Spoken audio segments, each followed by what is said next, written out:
se puede no detectar trombosis de la mesentérica superior. Aquí podemos observar un corte sagital, vemos la aorta, vemos la mesentérica superior y vemos justamente el centro, el tronco, el gran bronquial. Aquí tenemos la aorta, la mesentérica superior,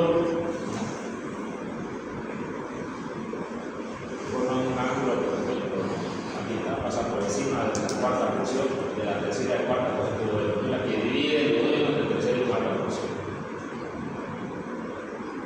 Bueno, ¿qué síntoma va a tener el paciente? Evidentemente, frente a un sufrimiento intestinal, un sufrimiento de cualquier estructura del cuerpo, una anosmia, el paciente debe empezar a hacer acidosis. Supongamos que yo tengo acá mi dedo apretado y no llega adecuadamente, empieza a tener dolor. Lo mismo pasa con el intestino, va a haber náuseas, vómitos, puede haber sangre en la heces, mínima infección del abdomen, el paciente va a tener estos síntomas. Tensión abdominal, náusea, vómitos, infección hemorrágica. Es importante hacer un laboratorio, evidentemente uno de los más importantes cuando hay que saber la isquemia intestinal es que va a haber acidosis. El paciente va a empezar a hacer acidosis metabólica y pese a las correcciones no va a mejorar el paciente. Entonces, dolor abdominal, gasometría, acidosis metabólica, ácido láctico, nosotros a veces pedimos lo que se llama la CPK y esta puede estar bastante elevada. Hoy en día tenemos estudios que son muy importantes para llegar a la mamografía que nos ayuda rápidamente a identificar si realmente hay una corrupción. Aquí tenemos que diagnósticos diferenciales, pero pueden ser varios. Úlcera gástrica, pancreatitis, cáncer de páncreas, perforación intestinal. Ahora, ¿cómo yo llego a cada uno de estos? Esto con una endoscopía, puedo descartar que sea la pancreatitis con una amilasa, lipasa, cáncer de páncreas con una tomografía, la perforación intestinal, voy a ver líquido libre con una ecografía, diverticulitis, generalmente empieza con un cuadro al lado izquierdo, pero todos son posibles diagnósticos diferenciales. Debemos empezar a descartar. El pronóstico va a ser muy importante, pero va a depender de cuán rápido ingresamos a quirófano. Porque si hay una isquemia intestinal, si ingresa rápido y se vuelve el flujo al intestino, puede ser que no haya lesión. Lamentablemente siempre entramos tarde, y cuando entramos ya hay una necrosis intestinal. Está avanzada, y en ese caso solamente que se da recepción, pero la probabilidad de muerte de estos pacientes casi va a llegar del 60 al 99%. ¿Por qué? Porque ya tenemos una gangrena intestinal y ya hay una toxemia generalizada, ya el paciente está séptico o en shock séptico. ¿Qué es lo que se hace si se puede llegar a entrar? Se puede meter un fogar, quita el émbolo, en la arteria mesentérica se pasa el fogar, aquí se le infla el balón y se hace una embolectomía. La embolectomía es la extracción del émbolo, que está, y si es de forma rápida y no ha habido sufrimiento intestinal, el paciente puede mejorar completamente.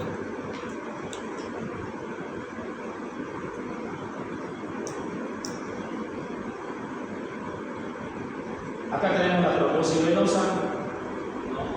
Y así como tenemos la irrigación, tenemos la vena. Estas venas mesentéricas superior e inferior tienen su drenaje. La mesentérica inferior va a drenar a la vena esplénica. Y la vena esplénica, junto con la mesentérica superior, forman la vena aorta. Entonces, ese es el drenaje venoso. Que puede haber trombosis en cualquiera de las mesentéricas, superior o inferior.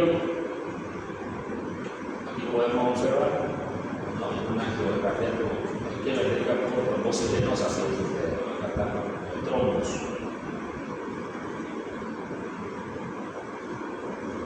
Entonces, no olvidarse quién forma la porta esplénica y mesentérica superior. Y la inferior va y se anastomosa o drena a la porta. Y esto lo hablamos. La trombosis venosa viene a tener un promedio de solamente el 10%. Ahora, en la enfermedad del COVID sí aumentó bastante, porque también eran pacientes. ¿Cuál es la etiopatogenia? Puede haber estado de hipercoagulabilidad, como el paciente que tiene cáncer, por ejemplo, los traumatismos, estado inflamatorio, déficit de proteína 3, déficit de proteína S, C, y puede hacer que la sangre coagule.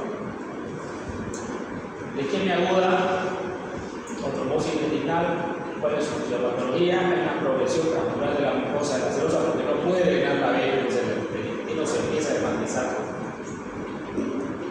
Y este aumento de la presión transmural de la pared intestinal va a causar un daño en el endotelio, una lesión por encima liposomal, digestiva y la relocación bacteriana. ¿Qué es la relocación bacteriana? Es la relocación de bacterias dentro del intestino que van a atravesar las paredes y van a acompañar toda la cavidad del intestino. También tenemos las toxinas bacterianas que van a empezar a hacer toxemia en el paciente, y el paciente va a empezar a hacer acidosis, choque séptico y falla de múltiple órgano. El paciente va a empezar con un dolor abdominal que primero va a ser no muy claro, va a tener náuseas, vómito y diarrea. Y va a haber dolor a la palpación y también va a haber deshidratación. Para llegar al diagnóstico clínicamente de cualquiera de estas patologías es difícil. Generalmente el médico las va a sospechar y va a llegar a complicar. Y si los estudios auxiliares nos van a hacer llegar al diagnóstico,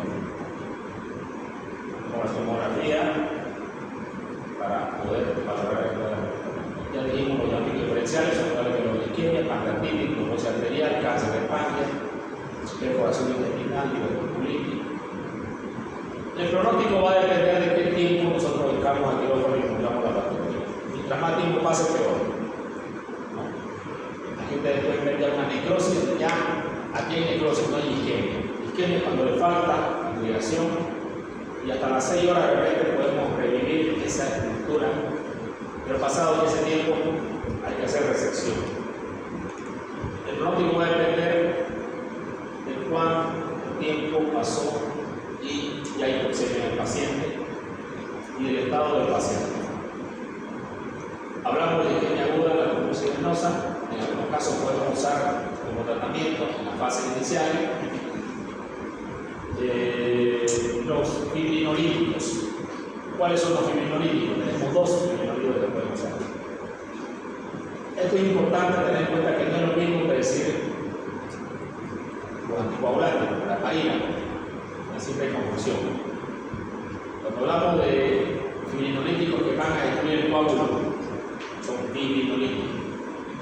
La uroquinasa y la streptokinasa. Y entonces esto hace lo que se llama la trombólisis, pero se debe usar menos de 10 horas instaurado el cuadro del paciente. Pasado este periodo de tiempo no es aconsejable hacer esto. También se puede hacer la trombectomía mediante la cirugía con el foie.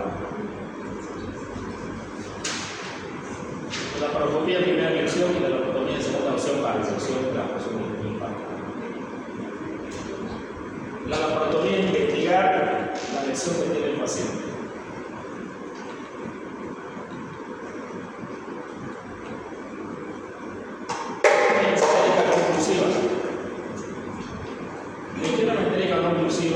Ya dijimos que es caracterizada porque no hay flujo adecuado, porque no vasoconstricción, o sea, no tiene que ver nada con un trombo ni con un coágulo.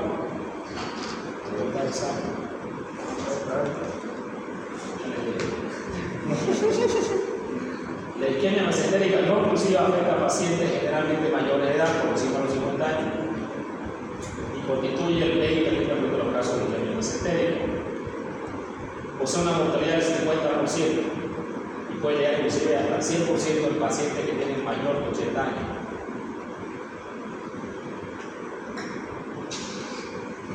¿Qué es lo que pasa en esta isquemia? Que no es por volumen, es por falta de reducción de oxígeno, porque no hay flujo debido a una vasoconstricción que existe en el paciente, también por un metabolismo anaeróbico. Tenemos el síndrome del choque hipovolémico, la circulación extracorpórea, que es aquella que hacen cuando hacen un recambio valvular, por ejemplo. Vasoconstricción inducida por droga, dijimos cocaína, ergotamina, que son drogas vasoconstrictoras que pueden producir este problema en el paciente. Entonces, todo esto va a llevar a una crisis energética, disminución de la célula ATP, mayor hidrólisis, disminución del metabolismo energético, glucólisis, acidosis metabólica, liberación de radicales libres y daño en el tejido. ¿En cuál tejido? En el intestino. Y esto nos puede llevar a una mortalidad que va a casi el 90%. Por eso es muy importante, dentro de nuestro arsenal de diagnóstico, que tengamos en cuenta esta enfermedad. Tenemos un dolor cerebroabdominal, infección, melena, vómito, náusea. Ya dijimos acidosis, podemos tener hiperamilasemia, amilasa arteriológica elevada. Podemos tener algunos signos, por ejemplo, que pueden aparecer en los pacientes, cuando hay perforación, que podemos ver. Aire subdiafragmático bilateral, que podemos ver claramente. En perforación duodenal podemos ver un signo que aparece del riñón dibujado. Y podemos ver la perforación. Aire retroperitoneal. Este signo tiene que grabarse, no olvidarse. ¿Ven esta pequeña burbuja que hay en el intestino? Ese signo se conoce como neumatosis intestinal. Ese signo es un signo patognomónico de gangrena intestinal o necrosis intestinal. Patognomónico significa que si tenemos ese signo, 100% de los casos está el intestino gangrenado. Y si está el intestino gangrenado, ¿qué tenemos que hacer? Quirófano. ¿Sí? Ya los quirófanos. Operar correctamente. Tenemos que llevar los quirófanos y resecar, no lo podemos leer. Aquí podemos ver más signos de neumatosis intestinal. No se olviden este signo, tiene esta pequeña burbujita. Creo que el saco.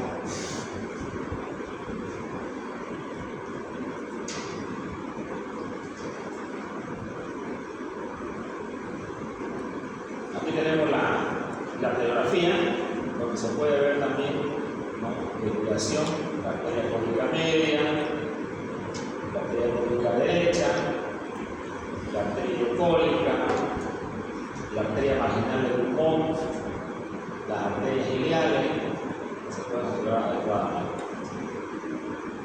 Pero no observamos la mesentérica inferior. La mesentérica inferior se encuentra obliterada en el centro. Entonces, por eso es importante la arteriografía en el caso de sospechar una embolia de una trombosis arterial. En las isquemias no oclusivas vamos a tener buen flujo, pero no vamos a tener una irrigación adecuada, el calibre es bastante pequeño, bastante delgado, y claramente nos podemos dar cuenta de que hay una vasoconstricción en este caso. Por drogas que ya comentamos.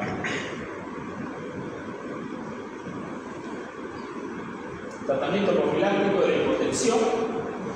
Si está hipovolémico el paciente, le vamos a dar un líquido, volumen, de una insuficiencia cardíaca, vamos a dar insuficiencia cardíaca con cardiotónico, con vitamina. Si está dando drogas vasoconstrictoras, vamos a suspender estas drogas vasoconstrictoras. Y podemos usar papaverina y usar antibióticos de antibióticos. Vamos a tener que hacer una laparotomía exploradora, identificar el área necrosada y hacer la resección quirúrgica. También pueden haber isquemias intestinales crónicas, que son aquellos pacientes que tienen todavía poco flujo, intestinal y no llegan a la lichosis, pero el paciente presenta dolor, baja de peso, un dolor que va, que viene,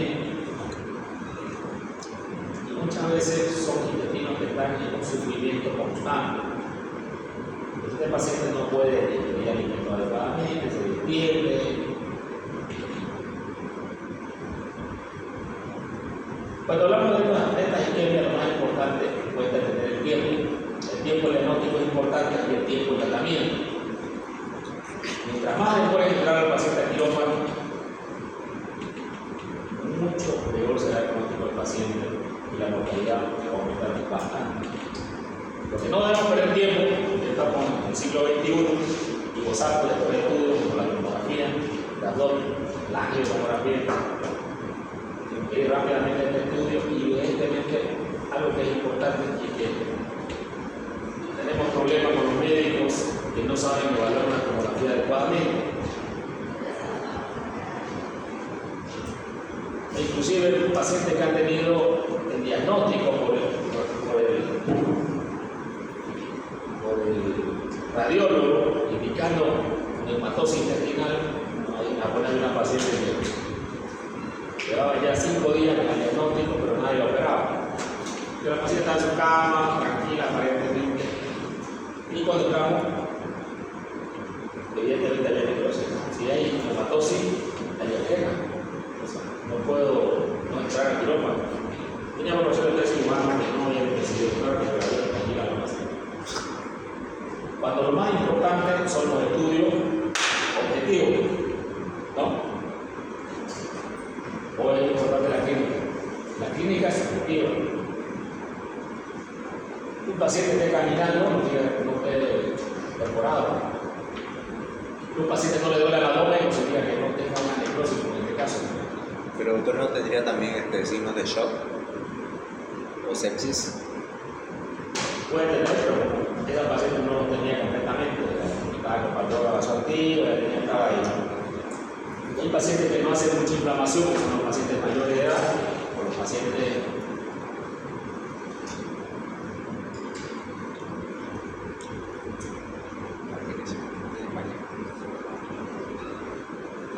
mayores de edad a veces no hacen signos de shock, digamos, completamente porque son un poco anémicos.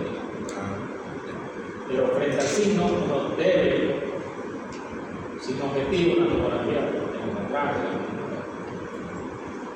No puedo sobrepasar la clínica. Muchas de estas enfermedades se producen por el consumo de cigarrillo, que también puede producir isquemia, enfermedad arteriosclerótica, que es la enfermedad de la vejez. Las personas que envejecen más rápido son aquellas que van a hacer aterosclerosis no vaso. Si nosotros podemos reducir que no hagamos aterosclerosis, las enfermedades que vamos a tener a la vejez, que vienen a ser infartos, fibrosis entérica, diabetes, accidentes cerebrovasculares, todas son por la arteriosclerosis. El cigarro que aumenta la arteriosclerosis. Las comidas inflamatorias aumentan la arteriosclerosis. Y generalmente estas enfermedades tienen que aparecer después de la séptima o octava década de la vida, pero en pacientes que tienen enfermedades degenerativas como la diabetes pueden aparecer mucho más antes, y eso va a depender del tiempo y del paciente. También puede haber por trauma o enfermedades degenerativas como la ya las enfermedades clínicas van a ser similares: vómito, dolor abdominal, adelgazamiento, diarrea. También se puede hacer estudios con el ecodoppler, que podemos ver la arteria periférica en un caso. O la radiografía. Es importante evaluar. Si es una placa ateromatosa, hay un ateroma, hay un trombo, se puede pasar un stent y se puede dilatar, lo que se conoce como angioplastía.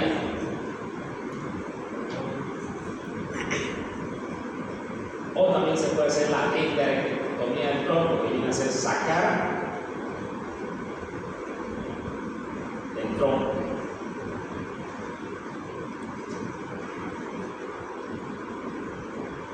Aquí tenemos una angiotomografía trifásica Si hay diagnóstico de infarto mesentérico, de arteria mesentérica, la clínica de peritonitis o neumoperitoneo, sí, directamente vamos a la protonía. Paciente termodinámica estable, tiene ausencia de difusa o es positiva, límites isquémicos claros, sí, resección en anastomosis. No, resección y estómago. ¿Qué significa esto? Hacer una colectomía. Y hacer un second look. ¿Qué es un second look? Una segunda mirada en 24 horas. O sea, entrar de nuevo a ver el abdomen en una segunda oportunidad. ¿Sí?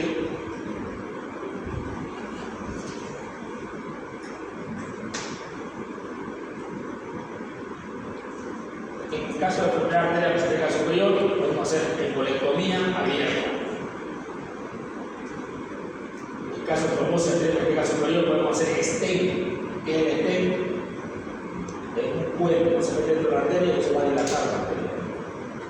El stent retrógrado abierto, también se puede hacer un bypass. ¿Qué es un bypass? Un puente.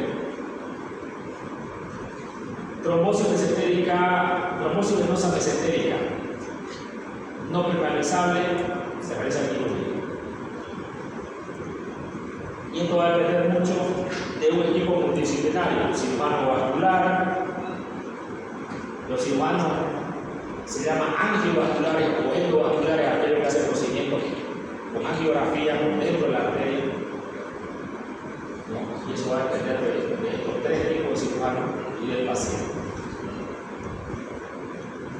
Por el otro lado, tenemos una clínica peritonitis y sospechamos de trombosis venosa mesentérica.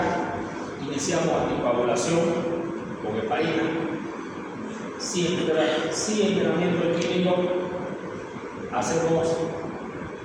Llamamos al endovascular para que haga trombectomía o trombólisis transhepática o transjugular. Va a entrar por acá, por vía transhepática, directamente por vía endovascular y va a ser la trombólisis directamente en el lugar por su vía endovascular.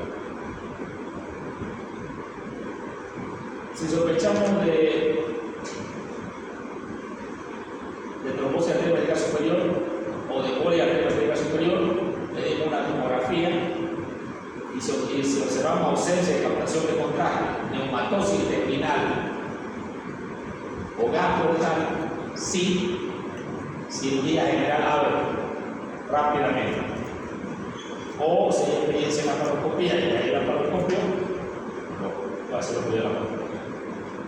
Necrosis intestinal, falta de perfusión, se puede usar verde y glucosamina. No, cirugía endovascular.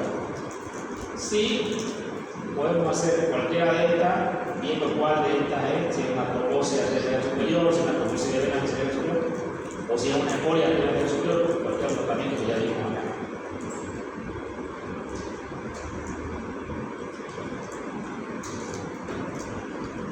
Entonces, este algoritmo es un algoritmo que no debemos olvidárselo, porque es un algoritmo muy actualizado del tratamiento de las isquemias mesentéricas. Este es el resumen de todo este proceso. ¿Ustedes lo saben esto? Lo saben todo. Se pueden hacer injertos aortoviscerales, aorta cardenal, supraciliaca, aorto también, que está en una prótesis. Y por ejemplo, están haciendo unos niños que es vascular. El lugar que estaba trombosado lo han retirado y ha puesto un injerto de vena. O también puede poner una prótesis. Esta es la prótesis de barco, ¿no? Para reemplazar la arteria arteriosclerosada con el último boca. Pero ¿qué pasa cuando hay una necrosis de mucho intestino? Viene a haber una enfermedad que se llama síndrome de intestino corto. ¿Cuánto de intestino delgado tenemos aproximadamente? ¿Cuánto?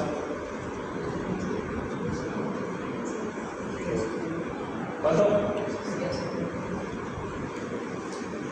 Intestino delgado, ¿cuánto delgado? ¿Cuánto?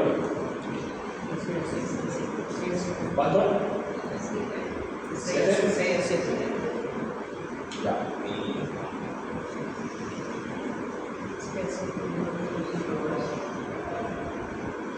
Cuando nosotros hablamos de la definición de insuficiencia corto, significa que la causa más común, o también se conoce hoy en día como insuficiencia intestinal, es debida a la recepción de, en muchos de los casos, fíjense ustedes, es por la isquemia mesentérica 45%. De los casos que queda el intestino corto es por eso. ¿Y qué sucede? Que como queda muy poco intestino, no absorbe adecuadamente los nutrientes. Y hay pacientes que no pueden vivir con esta situación. Entonces se define como la recepción de más de 1 metro a 2 metros del intestino de la boca. Y que obviamente va a producir disminución de la absorción de alimentos en el paciente. Entonces existen muchos tratamientos que se pueden hacer con pacientes para incrementar la superficie de absorción intestinal. Tenemos cirugía regeneradora del contenido intestinal, cirugía para incrementar la superficie de absorción, cirugía dirigida a ralentizar el tránsito intestinal y cirugía sustitutiva al trasplante intestinal.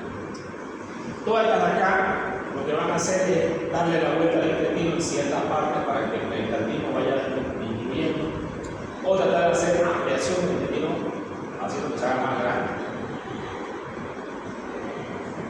Pero obviamente van a tener modificaciones de los pacientes en otros órganos también importantes como el colon, el estómago, debido a este problema. El síndrome corto tiene efectos y dosis de contraindicaciones. Se pueden dar medicamentos que sean enlentecedores del tránsito, como la loperamida, de 8 y 6 miligramos cada día, o la codeína.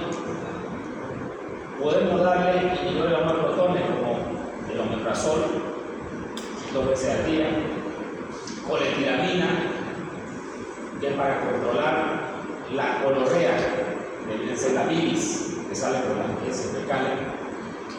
Y generalmente podemos administrar también estos medicamentos antes de la comida o al acostarse. El ácido sulfurosicólico, porque estos pacientes, como tienen síndrome corto, tienen muchos problemas de hacer cálculos en la vesícula biliar. Y pueden hacer, se les puede dar 800 de ácido sulfurosicólico para que no hagan el cálculo. Carbonato de calcio, 6 gramos al día. Antibióticos para anaerobios y gram negativos.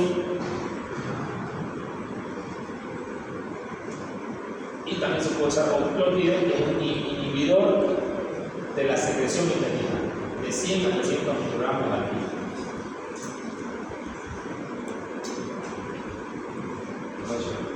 Ahora, alguna vez estos pacientes se discutían y se decían, y a mí me lo han dicho, doctor, si usted encuentra ese caso, o pequeños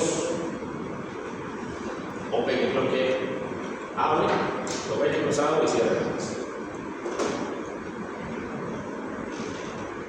Siempre los médicos debemos actuar y en la vida para todo tenemos que tener criterio.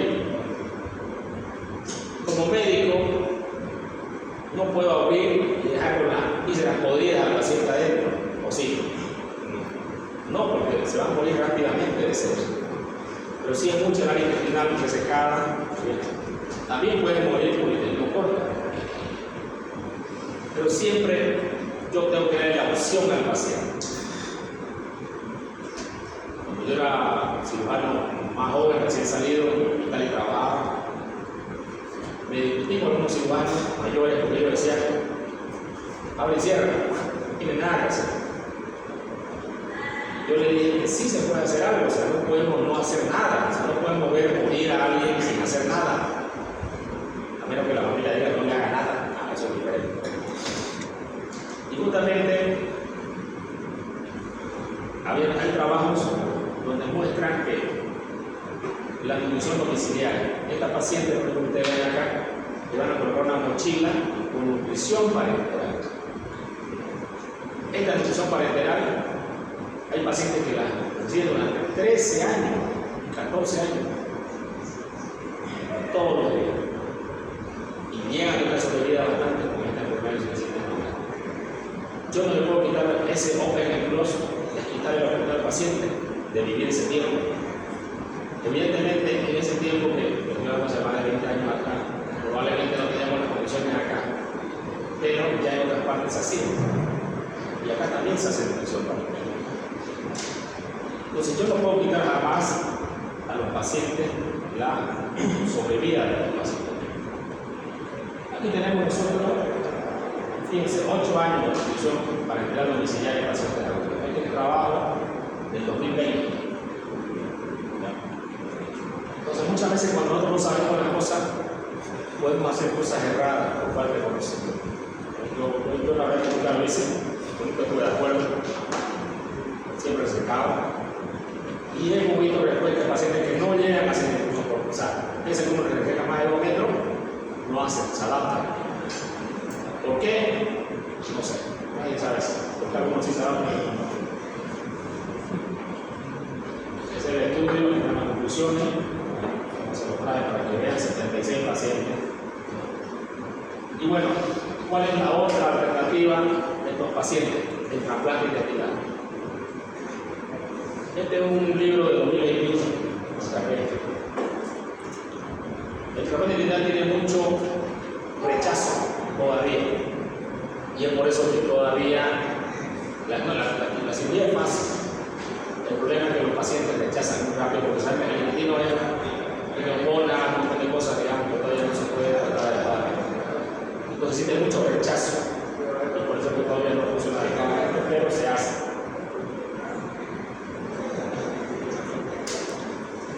Ese es un tema y vamos a acabar.